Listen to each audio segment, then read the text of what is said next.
Well, greetings and welcome back. This video is going to be quite disjointed since I start out with a message to people who might be stepping on that dark line of considering ending their own lives or other lives and how it affects a large circle of people that they may not consider in pursuit of this and its ramifications. And then I share some Groucho comebacks, which is a major shift from the first message, and then end it all with one quote that again has nothing to do with previous subjects. So here goes. I know that what I'm going to say here will not reach the people that I'm speaking of, but perhaps if you're feeling desperately alone, out of sync with humanity, and just at the lowest you've ever been and think that life is not worth living, please, I beg of you, don't buy a gun and decide to kill innocent people or even yourself because you feel this way. There are plenty of people that can help you. Please don't devalue your life. You have no idea how you will feel tomorrow or the day after and onward. Life is the one thing to hold on to no matter what, because there doesn't appear to be any indications that there is another life. The people, those lives you might take are all they have, and this brings the same sadness, regret, and sorrow that you're feeling, and one needless death impacts all of the people they know and love, immediate family, a wife, a husband, children, friends, cousins, neighbors, teachers, etc. One person can have dozens or even hundreds of people that know them. So directly you bring sorrow and misery to their extended family and community that could add up to hundreds, even thousands of people. If those same people somehow knew that their lives are going to be taken, they might be the same people that can help you. They are innocent and everyone has felt depression and loneliness. It's part of the human story. Please seek help and don't take the lives of innocent people. Love is a much stronger emotion than hate. And if you can somehow step back and look deep inside yourself, you might just realize that you have family and friends who can help. And no one, I repeat, no one wants to die needlessly. And on to a more uplifting category. I'm going to share some of Groucho Marx's insults as he was the absolute king of this genre.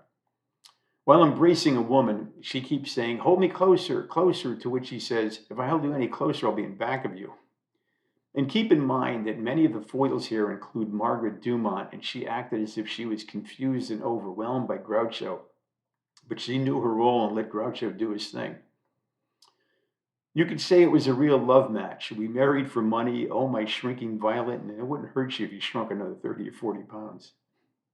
Why, you're one of the most beautiful women I've ever seen, and that's not saying much for you.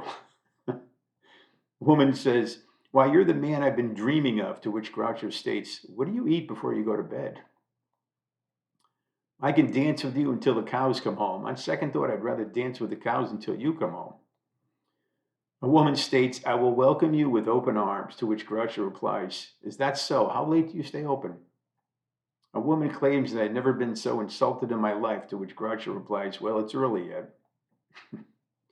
"I haven't intended to make a speech at all." "Well, you certainly succeeded." A man says to Groucho, "Why, this lady is my wife and you should be ashamed." And Groucho replies, "If this lady is your wife, you should be ashamed." "Haven't we seen each other somewhere else before?" Groucho replies, "I don't think so. I'm not sure I'm seeing you right now. It must be something I ate." "Why don't you go home to your wife?" "I'll tell you what, I'll go home to your wife, and outside of the improvement, she'll never notice the difference."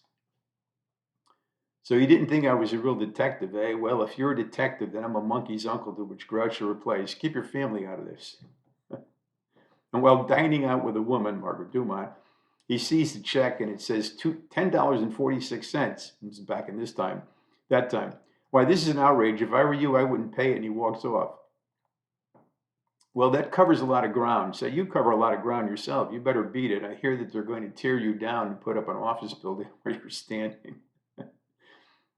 "Did anyone ever tell you you look like the Prince of Wales? I don't mean the present Prince of Wales, one of the old Wales. And believe me, when I say Wales, I mean Wales. I know a whale when I see one. I don't know what the hell that means." "You girls go to your rooms. I'll be down shortly." As they leave, he says, "That reminds me, I have to get my watch fixed." A waiter with drinks walks by Groucho and he stops him and grabs a drink off the tray. And the waiter states that these drinks are special for Mr. Halpin, sir. And he shows the waiter some cash. "See this," and he pours himself some liquor and downs it and says to the waiter, "Come back in 15 minutes and I'll give you another look at it." Groucho is laying in a bed fully clothed, and a well-to-do couple asks him how much the bed costs, and he states it's $8,000. The woman says, well, that's preposterous. I can go across town and buy a bed for $35. Yes, but not with me in it. A lady's diamond earring has been lost. It looks exactly like this. In fact, this is it. And Margaret Dumont again is seated in a restaurant. She tells Groucho that she's been sitting there since 7 o'clock. And Groucho replies, yes, with your back to me.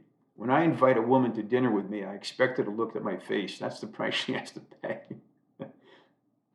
While interviewing for a job in a department store, he's asked, what experience have you had working in a department store? And he replies, I was a shoplifter for 3 years.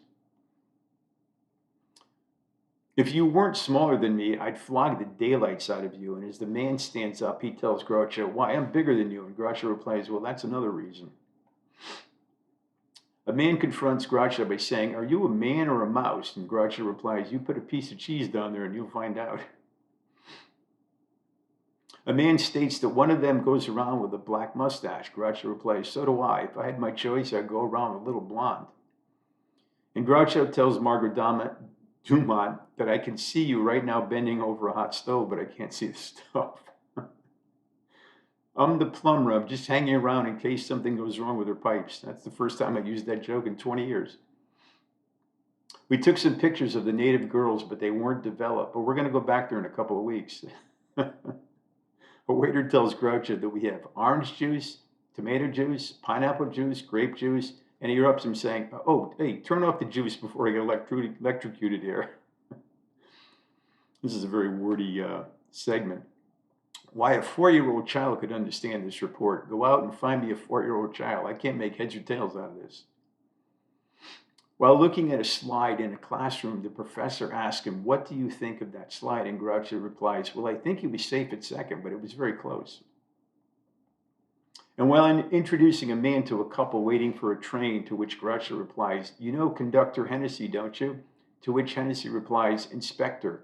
He replies, well, inspector yourself, referring to the attractive woman, of course. But look at me. I worked myself up from nothing to a state of extreme poverty. Now what do you say? An official approaches Groucho and asks him, what are you doing with a cigar in your mouth? And he replies, why? Do you know any another way to smoke it? Groucho tells Margaret Dumont, I'll see you at the theater tonight. I'll hold your seat until you get there. After that, you're on your own. While canoeing on a lake with a pretty girl, as she's swimming, she asks Groucho for a lifesaver, and he pulls out the pack of lifesaver candy from his pocket and throws one to her. And this would have been much better visually, but Bear Valley, you've got the brain of a 4-year-old boy, and I'll bet he was glad to get rid of it. An attractive woman tells Groucho that you're awful shy for a lawyer, and he replies, you bet I'm shy. I'm a shyster lawyer. A man tells Groucho that he's going there soon. And he replies, well, where are you going? And the man replies, Uruguay. And Groucho says, well, you go Uruguay and I'll go mine. And the last one is, do you mind if I smoke? I don't care if you burn. And lastly, on this segment, we're all a little weird, or a lot weird, and life can definitely be weird. And then we find someone whose weirdness is compatible with ours, and we join up with them and fall into mutually satisfying weirdness and call it love.